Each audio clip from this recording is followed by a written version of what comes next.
Chris. Nash, I want to move on to the next topic, and I did not have this on here, but I saw it like 2 minutes before we started, and I want to run something by you. And tis the season of list, tis the season of rankings. ESPN put out their top 10 head coaches, college football head coaches for 2025. And while you look up the list, I'm going to tell you right now, Sark came in at number 5. Last year, I believe he was ranked number 7 going into the season on this same list. So he has moved up 2 spots to number 5. Number 1, I think almost unanimous. I think it was short of 1 vote, was Kirby Smart at number 1. Number 2 was, your current reigning national champion head coach, Ryan Day. Number 3, and I think that's where the it's like the first 2, and then it's like the next tier. It's like number 3 was Dabo, and then number 4 was Marcus Freeman, Notre Dame, and then 5, and then Sark came in at 5. I want to read this to you, and I'm going to read this to the people as I bring this up, because they have like different media people that voted, and there's like a point system associated to this, Nash. But they for each coach, they have like one person that says why they have them as high as they do. And then another person that's basically a hater that's like, this is why I didn't vote for this person, or this is why I had them 4th when everybody had them 1, right? And so I'll start out with what Chris Lowe wrote. I think Chris Lowe's from SI, if I'm not mistaken, but I could be wrong. Somebody, if Chris Lowe is not from SI, correct me if I'm wrong, but I think Chris Lowe's from SI. Chris Lowe said he had him ranked at number 2. Okay, so Sark finished at 5. Chris Lowe actually had Sark at 2. Chris Lowe wrote, Sarkisian is one of college football's most well-rounded coaches. He would be a name at the top of the proverbial shortlist of every athletic director in the country if that AD needed a coach and or could afford him. Sarkisian is one of the game's top offensive minds. He's a juggernaut of a recruiter, and he hires good people around him. He was already building a program to compete in the SEC, especially in the lines of scrimmage. And in the Longhorns' first season in the SEC, 2024, they went to the conference championship game and made it to the semifinal of the college football playoff. There's a lot more to come, too, even if some of might be leery of Sark because of his personal issues in the past and the way it ended for him at USC. So that was Chris Lowe's reasoning for having Sark as high as he did. Okay. Now, I can't wait for number 2. I can't wait for the you got to read the title for this one, because it's Lowe is ESPN. I'm sorry. Thank you, CB. Yeah, Lowe's on ESPN. Yeah. Okay. Thank you. So it says the difference of opinion on Sark included 2 voters leaving him off of their ballots entirely. That's some hate, man. That's some hate. That's some hate. That's some like, bro, like that's some like, man, I want to say like that's some Aggie. No, that's Arkansas level hate. That's like, I'm not even going to acknowledge you exist. Right? I'm already like, getting you mad, bro. I haven't even read the quote. This is crazy. I hadn't even read the quote yet either. But you're like, it's crazy that he's not even on the ballot. Like that's no, like the 2 people were like, nah, I'm just not even going to put him on the like no.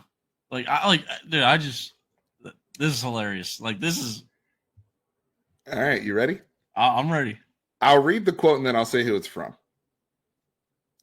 It says, so the person that wrote the article said, why were you one of the 2 people that left Sark off the ballot? His response was, you learn something about yourself when you make a list like this. And I learned that I evidently prefer coaches who A, do more with less, or B, have a long track record. Sark obviously is doing great, and I'd have him probably 11th or 12th on this list. His ability to navigate through the noise that the Texas job creates, noise that has tripped up quite a few coaches throughout the years, has been awfully impressive. We'll see how things go if or when there's a setback or a disappointing season, but there might not be one of those for a little while. End quote, Bill Connelly. Nash, your reaction to Bill Connelly's reasoning for leaving Sark off the top 10 coaches list for I 2020. don't think Bill Connolly agrees with himself, bro. Like, if you were to, like, if I were to say, okay, we're talking about the University of Texas, okay? This isn't some like Southwest Alabama or something like that, right? Like, if I were to say, if you start after I'd probably have him at 11th or 12th off the list. Like, let's just like the irony that he just happens to be one or two more past 10, right? Yeah, right. But so if you just start his ability to navigate through the noise that the Texas job creates, noise that has tripped up through quite a few coaches through the years, has been awfully impressive. We'll see how things go, or if there's a setback to a disappointing season. But there might not be one of those for a while. Bill Connolly, like, what he's saying is like that sounds really positive, right? You're saying that there might not be. It also sounds like you think they're going to be good this year. Is it the ranking for this year? Yeah. So what is he saying? He's saying that Steve Sarkisian's navigated the job at Texas really well. And that he doesn't think that there's going to be a disappointing or a setback season for a long time. But he's 12th on the list. You know what's funny though is sometimes you can smell a hater, not what they say, but kind of reading between the lines. Anybody that still talks about the noise at Texas as if there's not noise at every major college football program, as if there's not noise right there at Alabama. As if there's not noise. No, I mean, he's talking about our boosters and our I know, but like the people behind the scenes. But like, there's noise at Ohio State. These people were trying to fire Ryan Day the day he lost to Michigan, and they won the Natty.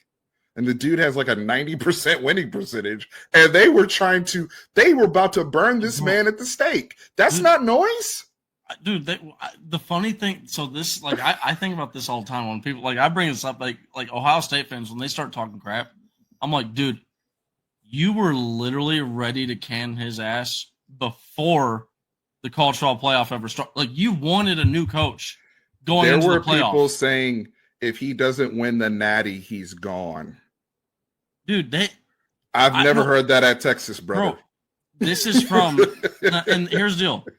This is from Herb Street, who people a lot of times call, like, it's hard not to be a homer of your school. I think he actually does a really well job of. He tries to hide it. Yeah, no, he does. Yeah, but like, I mean, he does a really good job of that, right? But he's sitting there talking. He's like Pat. I think this was on like the Pat McAfee show, or this might have even been on the ESPN College Game Day because it was a big topic going into it, and it was like, is Ryan Day going to be booed out of the stadium before the first quarter ends? And they weren't saying like Tennessee is going to be waxing them or anything like that, but just like the amount of noise that was coming from the fan base after that Michigan loss, right? It was okay. And then because not just a Michigan loss, they had also had they flirted really close with losing to Nebraska the week before. So, or like not the week before, it was in a real similar. It was last half of the season. They really didn't do great. And you can see when you got Kirk Herbstreit sitting there going, Pat, I don't know if they're going to make it past the first quarter without the fans just going to start booing them every possession, right? Because that's what it's kind of gotten to. And then now it's like Ryan Day can't do any wrong, and he's the prodigal son that they loved the entire time. The switch up is, and he deserves his placement on this list. In my opinion, he deserves the flowers that are coming his way. But to sit up here and say, well, no, Sark has built a program, and Sark has turned what was deemed a weakness at Texas into actually a strength in the organization of our NIL. We're one of the more NIL collectives overall, the multiple collectives that we have. We're one of the more organized when it comes to how we handle the portal. You've heard, I mean, it was what's his name, the D tackle a couple years ago that left here that talked about, Texas never missed a payment. I had no problems. Like everything was kosher here. Like might have had it's not that case at other schools. Might have had a card to it. So like these things that they talk about, and I understand his point about longevity. Okay. I think that's fair. But I would be curious to see where Bill Connelly had Marcus Freeman on his list, and if he put Marcus Freeman on the I just ballot. want to see the whole list. Yeah, and who just drop the whole top 10. Just drop your whole top 10. I just want to see. Who are the 10 coaches that you have that are I just want to see better 6 than Sark? I just want to see 6 through 10 is all personally. All right, like I just want to see those names. I want to see how high up Brian Kelly is on that list. I don't think Brian Kelly. Okay, so let me read on Connolly's list. I'm talking about on Connolly's. Oh, on Connolly's. Okay, got you. Because I mean, I'm just saying, if you put Sark away, I mean, if he's 11 or 12, you gotta start reaching for some names there. Yeah, I mean, so in general, I'm gonna read, and we'll move on to the next thing. But I'll read the list after Sark. So we had Sark finished at 5 last year. By the way, he was 7 behind old boy from Florida State, who you saw how that ended up. So just shout out to Mike Norvell over there and the Seminoles trying to bounce back this year. But Mike Norvell was ahead of Sark last year. Mike Norvell should write a book on how to tank a program. So here are the next names after Sark. Dan Lanning came in at number 6. 7 was Kalen DeBoer, which I think is another drop off, because if you look at the points even on here, Dan Lanning finished like collectively how they do the point thing. He had 57 points. Kalen DeBoer behind him had 33. So it's like another tier drop off there. Number 8 is James Franklin, Penn State. Number 9, Kyle Whittingham, Utah. After the disastrous season they had where they didn't win a game for 2 months, Coach Whittingham getting that longevity pass, getting the benefit of the doubt. He had his worst season, but we know what Utah has been over the last since Urban Meyer, right? So he's getting the longevity pass, but Utah was god awful last year. And then rounding out the top 10 was Matt Campbell at Iowa State. So Brian Kelly did not make this top 10 list. It did Lincoln Riley. Lincoln Riley did not even get a vote. I'm surprised Curt Cignetti wasn't on this list, considering I know it's very, very short, small sample size, very small sample size, but for 2025, coming off of the season he had at Indiana, I would have thought Curt Cignetti would be on this list. Brian Kelly was the person that received the most votes that did not make the list, followed by Bill Belichick and Jordan Hudson at North Carolina. And then you have Lance Leipold and Jeff Monken at Army, guys like that. Deion Sanders got a couple votes. Lane Kiffin got a couple votes. Kenny Dillingham did. And then Kirk Ferentz at Iowa got 1 vote. Can I read something off to you that you might find interesting? Because this is just, Okay, go ahead. Just keep in regard. Is this in the article or what? Oh, yeah, it's in the article. But remember what Bill Connelly said about Steve Sarkisian about, okay, he hasn't just done it over a long period of time, right? Okay, sure. Long period of time is why.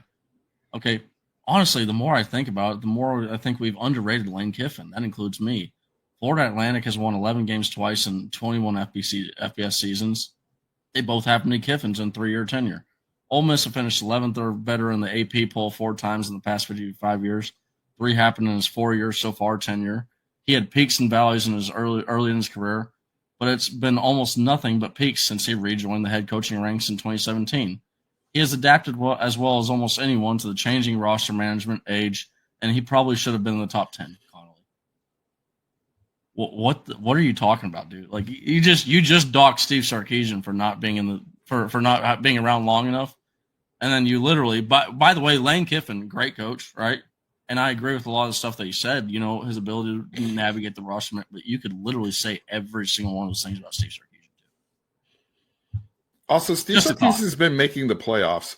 And I understand one guy's at Texas and one guy's at Ole Miss. So, yeah, we have to factor in some buffer in terms of level of difficulty. But if I'm not mistaken, Ole Miss spent as much money as anybody out of the portal last year. And their quarterback went in the first round, did he not, to the New York Giants? And They were out here smoking people. They did not have the schedule we had either in terms of to start knock on. They didn't have to go to Michigan. They played nobodies for the first month. And when the season was on the line to go to the playoffs, Ole Miss, to make the playoffs, had to beat Florida. And in that Florida game, they literally poo-pooed themselves in front of the whole world at the true moment of notice, the moment of truth, season on the line. I mean, come on. They have not made the playoffs with some of the rosters that they've had, some of the guys they've been sitting. I mean, hey. Well, and you know what? And for as well as Lane Kiffin has managed his roster, if he could manage it a little bit better, Texas would be national champions because you wouldn't have Quinshawn Judkins running the ball for Ohio State. Just a thought. I don't remember the last 5-star, 1K running back that has left Steve Sarkisian or wide receiver. I mean, we poached really good wide receivers from people. But if you're a wide receiver and you're leaving, if you're a skill position player and you're leaving this roster, it's because you weren't getting touches and you think you need to be getting touches.